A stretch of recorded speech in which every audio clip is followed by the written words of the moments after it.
Hi, my name's Sherry McKeon and this is Horoscope, a place where magical people meet. This is going to be your December horoscope for the Native American Zodiac for December 2018. And I'm going to go through all the planets, and then I'm going to go through some of the more important aspects for the month of December. So we start with the sun in the owl. And if you think of the owl is pretty far along in the zodiac, and he uses more well-developed skill. He has more well-developed skills in the forest. The owl's more of a hunter, and often the owls are seen as very observant, sitting way up on the limbs of trees and whatnot. So the stone for the owl totem is the obsidian, which is a type of magma that comes from volcanoes, so it's pretty common. And from what I understand, there are whole mountains of obsidian, so it's not exactly a rare thing, but it's a regional commodity, you might say. So this obsidian is, for many eons, been used for all kinds of tools and making spear points and any kind of cutting tool, or knife. I have knives, arrowheads, all kinds of objects that they could incorporate into their lives, and they developed highly refined ways of making arrowheads and whatnot, and even certain regions had different arrowheads than other regions because their skills became so well defined. So this is the stone of the owl totem, which is where the sun is at in the beginning of the month. On the 21st, it goes into the goose. This stone is quartz, which is a silicone-based type of mineral, and the goose is a little more of a, I would say, earthy, more needing stability, and needing can deal with changes, but needs orderly changes. So after the 21st, you're going to see that kind of influence more. In the sun is the main energy of our planetary influences. So if you think of this orderly chaos, orderly changes, they don't like chaos. So when a quartz shatters, it's like really shatters into a million little pieces. So you think of the chaos of never being able to put all those little pieces back together. So it's best to think in a more orderly, meticulous kind of mode of using your energy after the 21st, when the sun moves into the goose.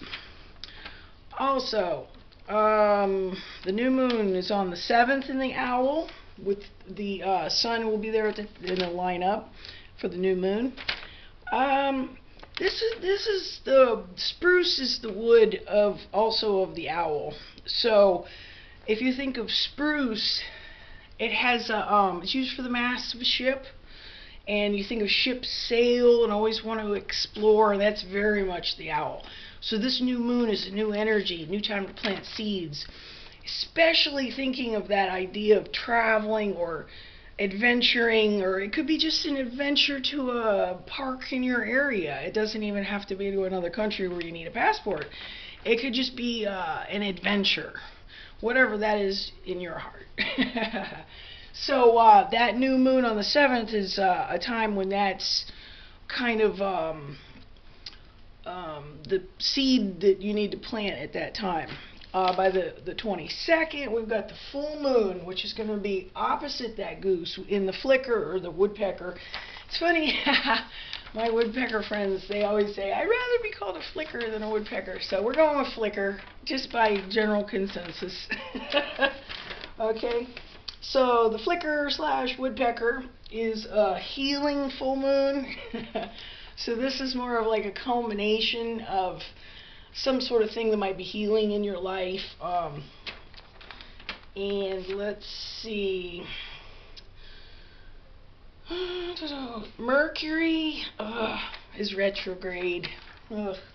Mercury is in the snake. It is kind of doing its little loop-de-loop in the sky, so it kind of looks like it's going backwards because it's doing a loop-de-loop, but it's going to go direct on the 6th.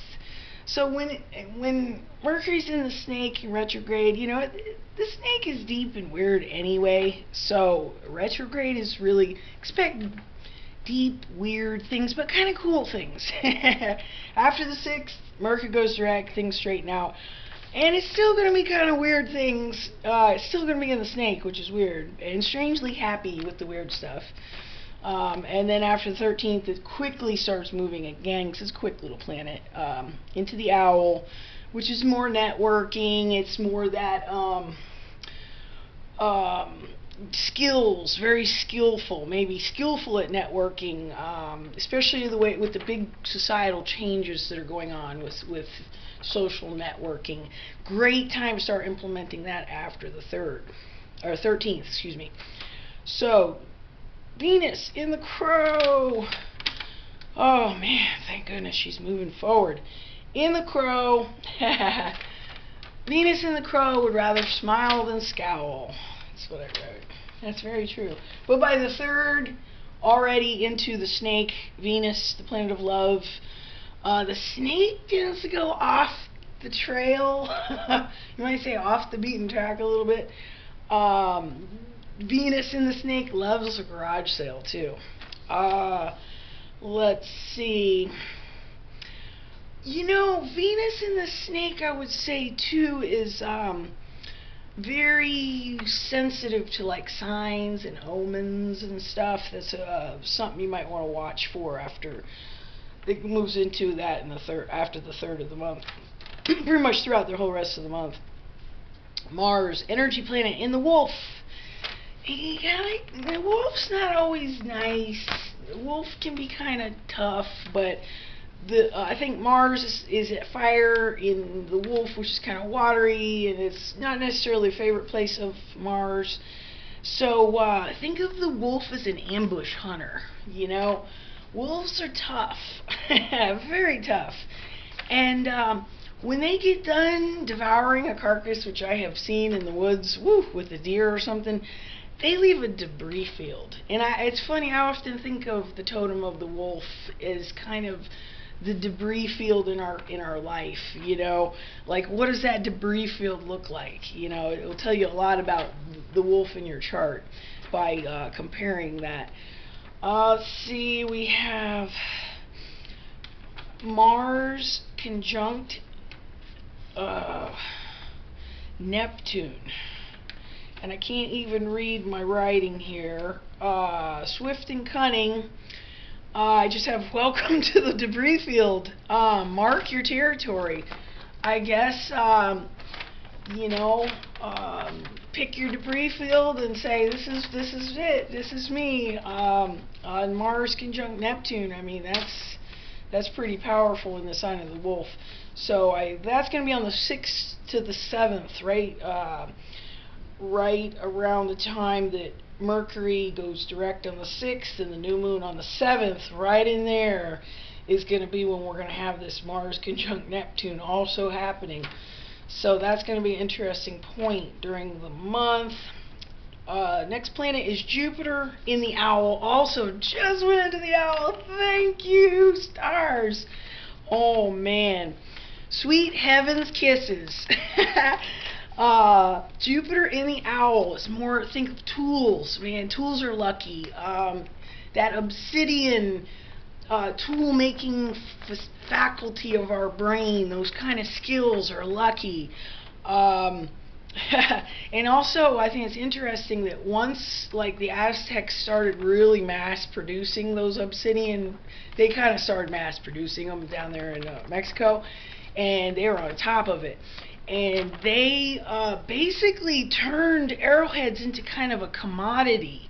And it could be something that could be bartered for, arrowheads, knife points, spear points, kind of turned it into a bit of a liquidity in their market system, of their barter system. And it turned it into an asset. An array of these tools could be an asset that a family could actually have as a tangible object to have as wealth. So if you think about it, Jupiter in the owl, this is the time to really follow your dreams and really find that thing that's going to be the asset for you, that's the skill for you. What is your ability, or your love, or your interest, or your hobby? Find that and plant seeds in that now. Best time to plant it right now. Yeah, obsidian is related to granite. It's a similar chemical structure. So there's like massive mountains of it.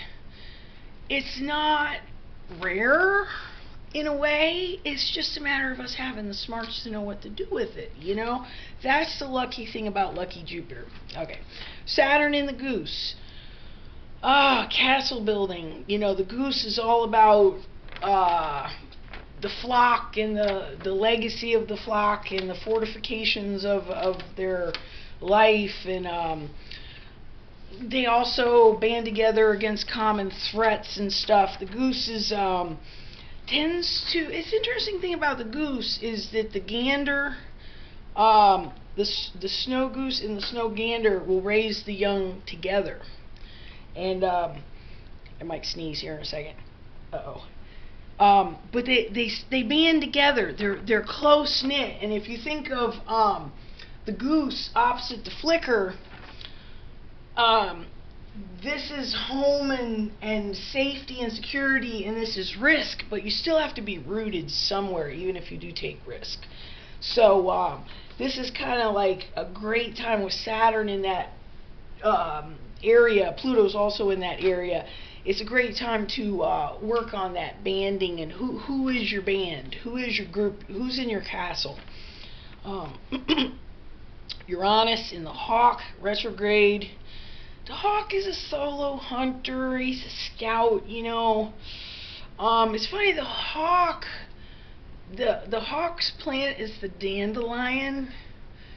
And I think that is just amazing, because the hawk is the first sign of this whole zodiac, and the hawk and the dandelion, all parts of the dandelion are edible and can be used for things, and can be mostly edible, and it's just like a treasure trove of nutrients, and all this kind of energy that you can draw from. And it's just kind of interesting that that's the hawk's plant, and it's usually one of the first flowers of the spring that's always popping up as soon as the day gets a little bit warm. And so if you think about that, being a solo hunter and kind of a scout, a lot of their treasure is in their mind and in their head, and drawing this out of Uranus, which is a kind of a planet of dealing with kind of the unexpected movements that are all around you and how you're going to deal with that. So this is a time when we really got to treasure what's in our head and treasure those skills that I've been talking about. And that is going to be the cure, kind of, or the fix, or the, what they say, the hack.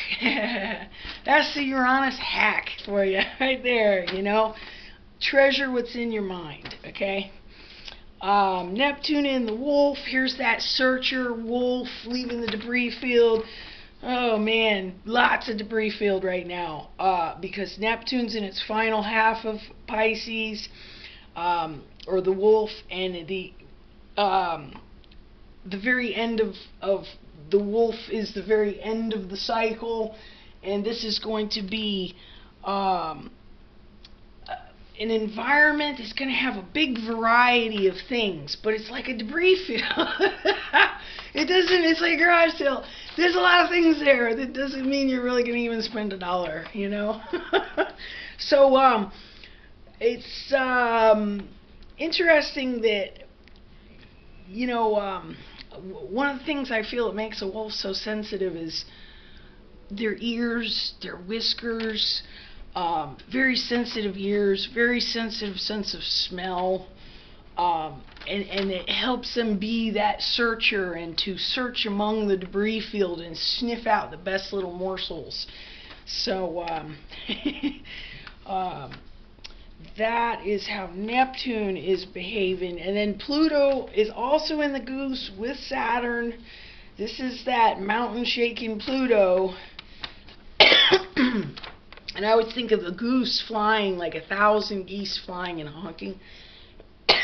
That's, pardon me, that is quite a bit of racket. And it's something that you just can't kind of ignore. You want to go outside and look and see what in the world is that racket. So this generation that's being born with this goose energy and being raised with this goose energy, they're activists.